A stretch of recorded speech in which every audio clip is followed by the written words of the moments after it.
En claro contraste con la actitud de Macri. Macri, en vez de estar en Argentina recibiendo a los sindicatos, las organizaciones piqueteras para dar respuesta a los problemas de la catástrofe social que ha generado el desgobierno del FMI, se fue a Estados Unidos a recibir un premio de la OTAN, a pedir que Argentina se enamore de Lagarde, y bueno, ahora mismo están incluso anunciando los detalles del nuevo acuerdo con el Fondo Monetario Internacional. Acuerdo dificilísimo de cumplir, aunque quisieran, y por el otro lado, acuerdo que lo paga el pueblo argentino, ¿no?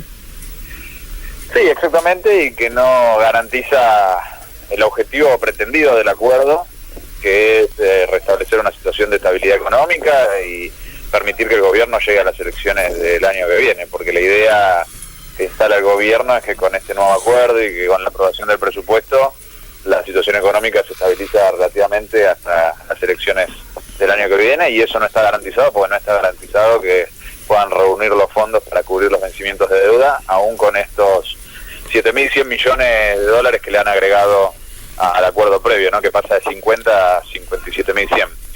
Por lo cual siguen en el límite de las posibilidades. El gobierno había pedido 20.000 millones y el fondo les dio 7, por lo cual hay una diferencia de 13 que es sustantiva a la hora de discutir si van a poder cubrir o no los vencimientos, y supongamos que incluso con esta plata llegan a cubrir los vencimientos hasta las elecciones. Después de las elecciones y en 2020 la situación va a explotar, por lo cual en todo caso igualmente van a estar pateando para adelante una catástrofe aún mayor.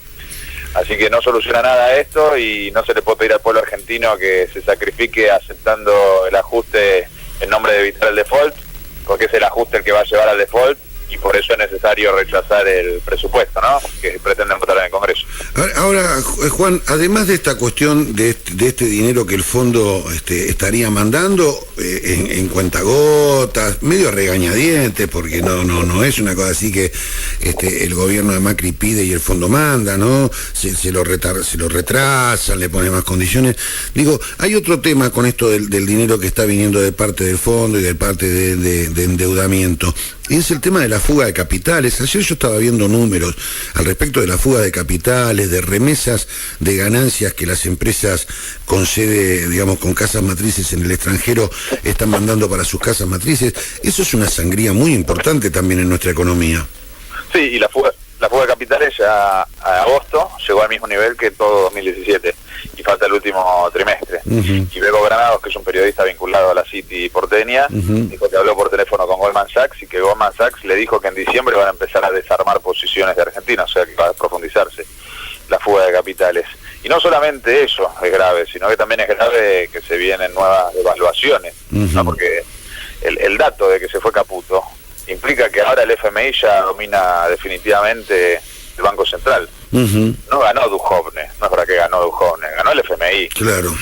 Y hoy el FMI domina el Central. De hecho, ahora mismo Lagarde está con Duhovne anunciando cómo va a ser la política monetaria del Central, esto de la banda cambiaria. Lo dice antes de que hable el nuevo titular del Central, que está pintado. Claro. Que es un perejil, Sandrelis, que no tiene ningún tipo de capacidad propia. De hecho, Eduardo Fidanza de La Nación dice literalmente que Sandrelli no existe, son 4 de copas, que no tiene ningún tipo de personalidad para discutir con el FMI, que lo único que va a hacer es aplicar las indicaciones del Fondo Monetario Internacional. Y bueno, la indicación del fondo es dejar la flotación libre del dólar, que no intervenga más el central, que permita que siga subiendo, por lo cual la volatilidad cambiaria va a crecer en las próximas semanas.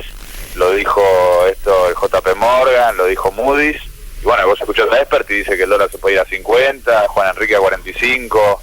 Ahora, Juan,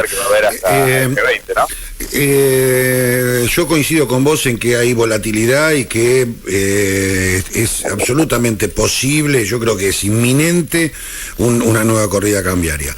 El tema está que este gobierno ha procedido a la dolarización de todas las tarifas y de muchas variables económicas. O sea, sube el dólar y a nosotros nos va a subir el gas, nos va a subir la luz, nos va a subir la nafta. Claro. Cuando sube la nafta van a subir los alimentos. Y ya un trabajador argentino no es que no está llegando a fin de mes, no estamos llegando al día 15. Totalmente. esto se da en un escenario en el cual el triunvirato de la CGT, a mi manera de ver, con una fuerte presión de las regionales del interior y de las masas trabajadoras en general, y las dos CTA llaman a un paro, cada uno con su característica, pero llaman a un paro, el paro es absolutamente masivo, coincido con tu caracterización en ese sentido. Digo, ¿hasta cuándo aguanta esta cuerda que están tensando sin cortarse ante una escalada del dólar nuevamente? No, totalmente. Y te agrego a lo que vos dijiste de tarifas y combustibles, medicamentos y alimentos. Sí. Los alimentos en Argentina están atados al dólar. Sí. Un país que produce alimentos para 450 millones de habitantes no puede garantizarle la comida a los 44 millones de habitantes de nuestro propio territorio. Por lo cual la situación requiere medidas extraeconómicas de neto carácter estrictamente político para garantizar el derecho a comer y a subsistir de la población. Porque hoy estamos hablando de que el pueblo no puede comer, tiene hambre. No llegar a fin de mes está implicando no poder comprar la comida. Y si la gente no puede recurrir a un comedor, ya sea el comedor escolar para los chicos, el comedor en una organización piquetera, no puede comprar la comida. Y los precios cuidados hoy no existen, lo anunciaron hace 2 semanas, y por responsabilidad de SICA, hoy vas al supermercado y no encontrás los precios cuidados. Sí, no hay precios cuidados, ¿no? Y además, bueno, nada, era una especie de caricatura de los precios cuidados que se pusieron en otra época, porque yo revisé la lista de los precios que había, y digamos, es o condenarte al hambre o condenarte a la malnutrición. Por ejemplo, en verduras solo había papas, en alimentos de almacén solo había derivados de la harina, en carne solo había espinazo y picada común, que todos sabemos, la picada común es grasa picada. Digamos, aquellos que tuvieran que recurrir a los precios cuidados iban a tener además serios problemas de nutrición. La pregunta mía va en este sentido. A ver, ¿cuál es tu caracterización de esta etapa? Yo creo que hemos vivido un retroceso en nuestras luchas, pero me parece que ahora está habiendo un reverdecimiento de la lucha en la calle, y que hay de alguna manera una toma de conciencia de la clase trabajadora. ¿Cuál es tu caracterización de esta etapa que estamos viviendo? Sí, coincido completamente. Crece la resistencia social al ajuste del Fondo Monetario Internacional. El paro es una expresión de eso. Lo más importante del paro es la conclusión política que deja, y la conclusión política es que cada vez más trabajadoras y trabajadores son antimacristas en nuestro país.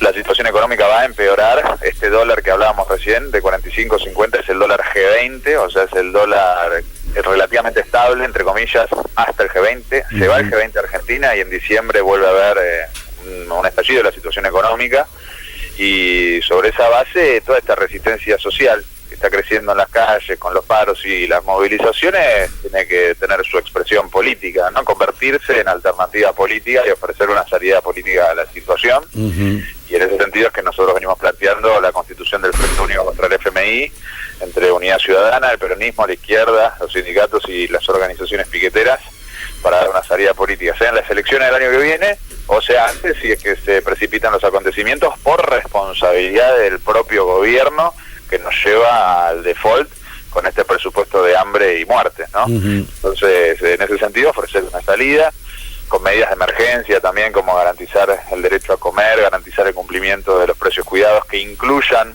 todos los alimentos de la canasta básica, tomando lo que vos decías, que incluyan la carne, la verdura que se necesita para tener una alimentación sana, tomar medidas, básicamente que el 10% de los alimentos que se producen en este país se garantice que sean destinados a la población en el mercado interno, y desacoplar tarifas de dólar, que se desdolaricen las tarifas y que no suban por encima de los salarios, que los salarios aumenten indexados a la inflación, que los medicamentos, los jubilados tengan acceso a los medicamentos, porque los jubilados no pueden comprar los medicamentos y se nos están muriendo. Es decir, tener una oposición que postule todos estos planteos para que no estemos peor, ¿no? Para poner un torniquete a la situación, y sobre esa base ofrecer una salida al pueblo argentino. Yo sabés que hoy, cuando venía para acá, para la radio, voy haciendo un salpicadito de otras radios, ¿viste? Como para ver, bueno, a ver en qué están las otras emisoras de San Carlos de Bariloche. La gran parte de las emisoras de San Carlos de Bariloche repiten programas de Buenos Aires, digamos, no tienen producción propia como tenemos, por suerte, en esta radio. Entonces escuchaba en una radio a Marcelo Lotoviazda. personaje con el cual tengo muchísimas reservas. Y se le ocurre hacer una entrevista nada más ni nada menos que con el CEO, o sea, con la autoridad ejecutiva máxima del HSBC. De la HSBC, que es el Hong Kong Shanghai Bank Corporation, ¿no? Un banco fundado por los piratas hace ya como 3 siglos más o menos. Bueno, ¿qué decía el presidente del HSBC? Estamos en un momento de transición. Hay que tener en claro que en diciembre del 2015 se entregó un país quebrado y que ahora lo que se está haciendo es tomar políticas serias que garanticen el crecimiento. O sea, estos tipos, digamos, toman decisiones políticas. Este es el tipo que te puede provocar una corrida, o es el tipo que te puede ayudar a frenarla de alguna manera. Están en una especie de nube de colores los poderosos de este país, o es que están haciendo tan pingües negocios que les importa un bledo que la cosa explote por abajo. No, el caso de Martino es un caso especial porque él vendría a ser el más macrista de todos los banqueros. Ah, ¿no? Mirá vos, ese es un dato que yo no tenía, Juan.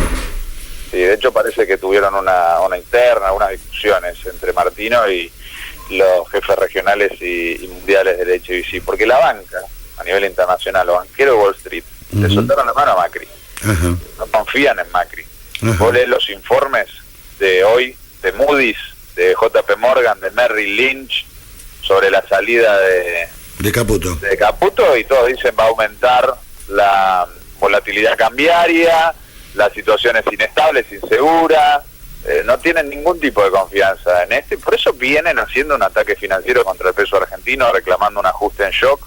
Para ellos tendría que haber un ajuste mucho más brutal del que el macrismo está proponiendo en el presupuesto. El mismo Melconian lo dice en las charlas que da en distintos lugares para inversores y especuladores, que ellos quieren una segunda reforma previsional, la reforma laboral, que este ajuste que está en este presupuesto no alcanza para nada, según la percepción de ellos. Entonces los banqueros de Wall Street le soltaron la mano a Macri. Y por eso vienen ataque tras ataque financiero, y esa es la realidad en los bancos. Después el FMI es una pantalla que no expresa la realidad de los banqueros, lo mismo Trump y el FMI no expresan la posición política de los banqueros de Wall Street, que están en una guerra económica contra nuestro país y que le soltaron la mano al propio Mauricio Macri.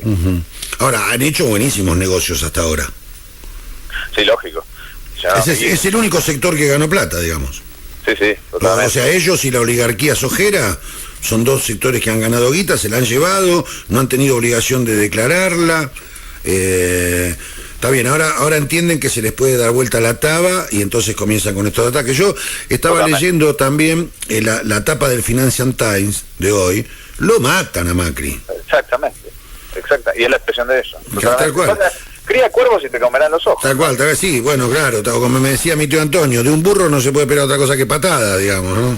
Totalmente. Dice así, textual, en la crisis argentina se profundiza con la renuncia de Caputo al Banco Central, después de haber estado 3 meses en su puesto, provocó la caída del peso en un 5% y perjudicó los intentos de Macri de restaurar confianza en los mercados, y así sigue. La situación es cada vez más preocupante, Argentina ha sido el mercado emergente más agresivo en la búsqueda para parar la corrida cambiaria, pero su moneda perdió la mitad del valor en un año. Lo matan. Y acá específicamente dice que no tienen confianza de que pueda pagar los servicios de la deuda el año que viene. Claro. Este hombre que entró en el Banco Central, también leía por ahí en su currículum, es un tipo que tiene varios estudios hechos al respecto de reestructuración de deuda soberana. ¿Lo habrán puesto para reestructurar la deuda antes del default? De default en deuda soberana, tiene estudios. Sí. Pero son tesis académicas. Sí. Es un académico. Claro, o sea, elaborarla, claro. No ejerció nunca ningún cargo de importancia desde el punto de vista estatal. Sí. Y también escribe otra cosa que hace, es escribir libros infantiles, no sé si leíste eso. Ah, no, bueno, ya si hubiera leído eso ya ni hablaba del hombre, madera. Reestructurar, las opciones son reestructurar o entrar en default, dice Felipe Solá. Bueno, de hecho, en el presupuesto que planteó el macrismo, nos ponen, transfugan esto de la modificación de la ley de reestructuración de deuda, que va a discutir la ley en sí misma, lo hacen pasar en el presupuesto para después poder reestructurar en términos gravosos. O sea, si el año que viene no pueden pagar, negociar una reestructuración peor, con peores tasas de interés y demás. Por lo cual es muy grave lo que está haciendo el macrismo, que está reconociendo que hay una probabilidad alta de default y que la salida que le van a querer dar a eso es es un endeudamiento aún mayor. Ahora, para que puedan lograr eso, van a necesitar que los banqueros les digan que sí y accedan a esa reestructuración. Claro. Y la realidad es que ya lo conocemos, son buitres. Claro. Con lo cual ellos buscan también el default para quebrarnos y sobre esa base, sobre la base de la tierra arrasada, hacer negocios. Claro. ¿No? Por eso suben tanto los seguros contra default de Argentina a nivel internacional, que son los más altos a nivel internacional. Claro. Juan, ¿pensás que se le va a aprobar el presupuesto 2019 al macrismo? Hay una lucha política abierta para que no se apruebe. La expresión más grande de esa lucha fue el paro del otro día, que uno de los objetivos era rechazar el presupuesto. Hubo reuniones con distintos bloques de diputados de los sindicatos, tanto el Frente Izquierda como Unidad Ciudadana y Frente para la Victoria PJ, como el propio Massa en la reunión con el Frente Sindical dijeron que van a votar en contra. Y eso es importante, es una conquista del movimiento obrero, que está luchando y reclamando para que toda la oposición vote en contra, porque es un presupuesto invotable, porque es inverosímil votar algo que dice que el dólar va a estar a 40 cuando ya está el año que viene, hasta 40 horas, es muy trucho. Y ahora la lucha pasa por el lado del bloque de Argentina Federal, pues los que le pueden aportar los votos son los diputados de Argentina Federal, que es Bocio y compañía. Bocio y compañía, exactamente. Y ahí tiene que haber una lucha muy grande en las provincias de las cuales provienen esos diputados y esos gobernadores, exigiéndole que voten en contra, porque el que vote a favor de este presupuesto de hambre y muerte va a hundirse electoralmente junto con Macri el año que viene. Así que en defensa propia deberían votar en contra. Si votan a favor se van a hundir. Juan, muchísimas gracias por este tiempo para nuestro programa. Te agradecemos muchísimo, es muy bueno poder charlar contigo. Muchas gracias por el espacio, un abrazo grande. Un abrazo grande. Ahí entonces estuvo Juan Marino, del Partido Piquetero, integrante del Frente de Unidad Ciudadana. Lo escuchaste en Haciendo Radio en la 94.5 FM Horizonte. ¿Dónde si no?